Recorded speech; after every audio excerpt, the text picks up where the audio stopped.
আসসালামু আলাইকুম। ভাগ্য নিয়ে এত সুন্দর ও সুস্পষ্ট ভিডিও হয়তো এর আগে আপনি কখনো দেখেননি। ভাগ্য নিয়ে যাদের দ্বিধাদ্বন্দ্ব আছে, আশা করি তাদের সংশয় এই ভিডিওটা দেখার পরে দূর হয়ে যাবে ইনশাআল্লাহ। জন্ম, মৃত্যু, বিয়ে এগুলো কি পূর্ব নির্ধারিত নাকি দোয়ার দ্বারা পরিবর্তন করা যায়? দ্বিতীয় প্রশ্ন, আর যারা নিজের পছন্দ অনুযায়ী বিয়ে করে, সেক্ষেত্রে যার সাথে বিয়ে হয় সেই জোড়াও কি আল্লাহ নির্ধারণ করে রেখেছেন? চলুন জেনে আসি সেটার উপযুক্ত এবং সুন্দর সুস্পষ্ট জবাব। তাকদির বা ভাগ্যে বিশ্বাস করা ইমানের অংশ। আল্লাহ এই ভাগ্য পূর্বেই নির্ধারিত করে রেখেছেন। আধুনিক যুগে অনেকেই ভাগ্য বিশ্বাস করেন না। তারা মনে করেন চেষ্টা ও অধ্যবসায় দ্বারা ভাগ্য পরিবর্তন করা যায়। আর ইসলাম আমাদেরকে তকদিরের ওপর পূর্ণ বিশ্বাস রাখতে বলেছে।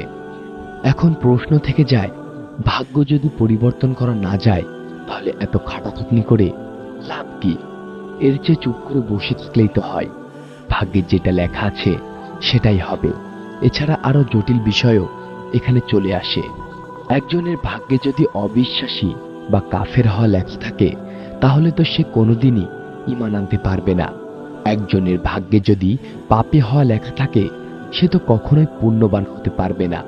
এভাবে সে তো তার পূর্ব নির্ধারিত ভাগ্যের জন্য জাহান্নামের পথে চলে যাচ্ছে। তার ভাগ্যে লেখা আছে পাপ করা, তাহলে সে তো এই পূর্ব নির্ধারিত পাপের জন্য দোজখে যাচ্ছে। একদিকে বলা আছে আল্লাহ ভাগ্য নির্ধারণ করে রেখেছেন, আর অন্যদিকে বলা হচ্ছে মানুষ তার কর্মদোষে দোজখে যাবে। ব্যাপারটা আসলে কি? এখানে দুটি মূল প্রশ্ন। এক, ভাগ্য আগেই নির্ধারিত হয়ে থাকলে আমার পাপের জন্য আমি কিভাবে দায়ী? এজন্য শাস্তি হওয়া কতখানি যুক্তিযুক্ত? প্রশ্ন দুই, ভাগ্য আগেই নির্ধারিত থাকলে আল্লাহর কাছে দোয়া চেয়ে লাভ কি? আমরা মানুষ এক সীমিত জগতে থাকি, আমাদের জ্ঞানও সীমিত, তাই অনেক কিছু বোঝার ক্ষমতা আমাদের নেই। যে কোনো প্রশ্নের উত্তর আমরা আমাদের সীমিত জগতের জ্ঞানের ভেতরেই খোঁজার চেষ্টা করি, কিন্তু যেটার উত্তর আমাদের এই সীমার মধ্যে পাওয়া যায় না সেটা সম্পর্কে একটা ভুল ধারণা পোষণ করি আমরা। ভাগ্য কিভাবে লেখা হয়, সেটা কিভাবে আমাদের সীমাবদ্ধ করে রাখে, এটা আমাদের জাগতিক জ্ঞান সীমার বাইরে। এই কারণেই আমরা এই বিষয়ে ভুল ধারণা পোষণ করি। ভাগ্য কি? এক কথায় ভাগ্য হলো নির্ধারিত ভবিষ্যৎ। হ্যাঁ, এটা নির্ধারিত থাকে, কিন্তু বিষয়টি আমরা একটু ভুল বুঝি। ধরুন আপনি রাত 10টার সময় এই ভিডিওটা আপনার ফোনে অথবা কম্পিউটারে দেখছেন। আপনি জানেন না যে 10 মিনিট পরে আপনার ভাগ্যে কি ঘটবে। এমন হতে পারে যে 10টা বেজে 10 মিনিটের ভাগ্য এভাবে লেখা আছে। আপনি যদি রান্নাঘরে যান তবে একটি কাচের বাটি ভেঙে ফেলবেন। আপনি যদি রাস্তার পাশে চায়ের দোকানে যান তবে অনেক আগে হারিয়ে যাওয়া কোনো এক বন্ধুর সাথে হঠাৎ দেখা হয়ে যাবে।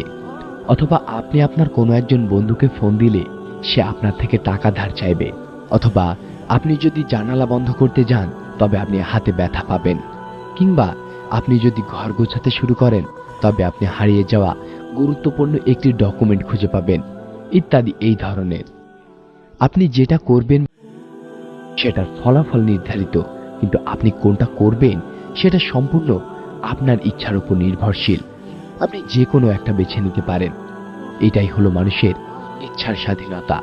আল্লাহ এখানে আপনাকে কোনো জোর করবেন না, সেটা আল্লাহ নির্ধারণ করে রেখেছেন, কিন্তু আপনি কি করবেন সেটা আপনার ইচ্ছার উপর ছেড়ে দিয়েছেন। তবে এখানে একটা কথা রয়ে যায়, আল্লাহ সর্বজ্ঞানী এবং তিনি ভবিষ্যৎ জানেন, এবং তিনি এটাও খুব ভালো করে জানেন যে আপনি কোনটা চুজ করবেন বা আপনি কোনটা বেছে নেবেন এবং তার পরিণতি হিসেবে আপনি কোথায় যাবেন। অতএব ভাগ্য বলতে আমরা যে ভবিষ্যৎ বুঝে থাকি সেটা অবশ্যই পূর্ব নির্ধারিত, কিন্তু পূর্ব নির্ধারিত অনেক ভবিষ্যতের মধ্যে একটি আমরা নিজেরাই বেছে নেই।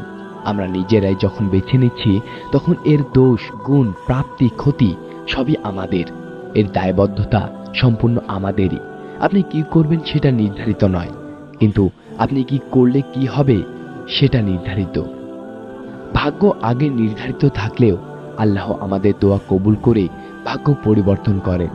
আপনি আল্লাহর কাছে কোনো কিছু চাইলেন, আল্লাহ সর্বশক্তিমান সেটা আপনাকে অবশ্যই দিবেন। সেটা যদি আল্লাহ আপনাকে না দেন তবে তার দুটি মূল কারণ থাকতে পারে। প্রথম কারণ হলো আপনার চাওয়াটা ঠিক মতন হয়নি, চাওয়াটা দায় ছাড়া গোছের মতো হয়েছে। দ্বিতীয় কারণ হলো সে জিনিসটা আপনার জন্য সুফল নয়, বরং দুর্ভোগ বয়ে আনবে। তা না হলে আল্লাহর প্রতি সম্পূর্ণ বিশ্বাস স্থাপন করে কোনো কিছু চাইলে আল্লাহ সেটা অবশ্যই দিবেন। হাসরের ময়দানে সেই বিচারের সময় দোজখ থেকে বাঁচতে অনেকেই আল্লাহর বিরুদ্ধে মিথ্যাচার করবে, কিন্তু এসব মিথ্যাচার অভিযোগ তো মিথ্যাই। কিন্তু কেউ যদি অভিযোগ করে, হে আল্লাহ, আমি অমুক দিন তোমার কাছে অমুক জিনিস চেয়েছিলাম, তুমি আমাকে সেটা দাওনি, এটা কিন্তু সত্যি অভিযোগ। সর্বশক্তিমান আল্লাহর সামনে দাঁড়িয়ে এমন সত্য অভিযোগ কেউ করতেই পারবে না। কারণ কেউ যদি কোনো সত্য অভিযোগ করতে পারে তাহলে তো ওনার ভুল বা ব্যর্থতা দেখানো হলো। নাউজুবিল্লাহ। তবে তিনি কেমন উপাস্য, কেমন রব, কেমন সর্বশক্তিমান, এই নিয়ে তো প্রশ্ন উঠবে। কাজেই যারা আল্লাহর কাছে কোনো কিছু চেয়ে দুনিয়াতে পায়নি তারা হাসরের ময়দানে ওই দোয়ার জন্য এত বেশি পুরস্কার পাবে যে তখন সে বলবে, হায়, দুনিয়াতে যদি আমার কোনো দোয়াই কবুল না হতো তবে আরো কতই না পুরস্কার পেতাম। দোয়া এমন একটা জিনিস, আল্লাহর কাছে বান্দার এমন একটা চাওয়া, এটা কখনো বিফলে যায় না। আল্লাহ কিছু এই দুনিয়াতেই দেন, আবার কিছু পরকালে দেবার জন্য জমিয়ে রাখেন, কিন্তু তিনি দিবেনই। বান্দা চেয়েছে আর আল্লাহ দেননি বা দিবেন না, এমন কখনো হবে না। বান্দা যত পাপী হোক না কেন, আল্লাহ তার দোয়া বা চাওয়া কবুল করেন। তবে এই চাওয়াটা অবশ্যই সরাসরি আল্লাহর কাছে চাইতে হবে। ভাগ্য হলো আমাদের ভবিষ্যৎ, আল্লাহ এটা নির্ধারিত করেছেন, কিন্তু নির্ধারিত কোন ভবিষ্যৎ আমরা বেছে নেব সেটা আমাদের ইচ্ছার উপর নির্ভর করে। আল্লাহ এখানে আমাদের স্বাধীনতা দিয়েছেন, কাজেই এই বেছে নেওয়ার দায়বদ্ধতা বা লাভ ক্ষতি একান্তই আমার। আমাদের দোয়া বা চাওয়া কবুল করে আল্লাহ আমাদের ভাগ্য পরিবর্তন করেন। যদি আমাদের চাওয়া দুনিয়াতে পূরণ না করা হয় তবে সেটা আখিরাতে পূরণ হবে। দোয়া কখনোই বিফলে যায় না। আসুন আমরা জীবনের ছোট বড় সব চাওয়া বেশি চাই, এতে আমাদের জন্য দুনিয়া ও আখিরাতে কল্যাণ রয়েছে। আল্লাহ আমাদের সবাইকে সহি বুঝ দান করুন। আমিন।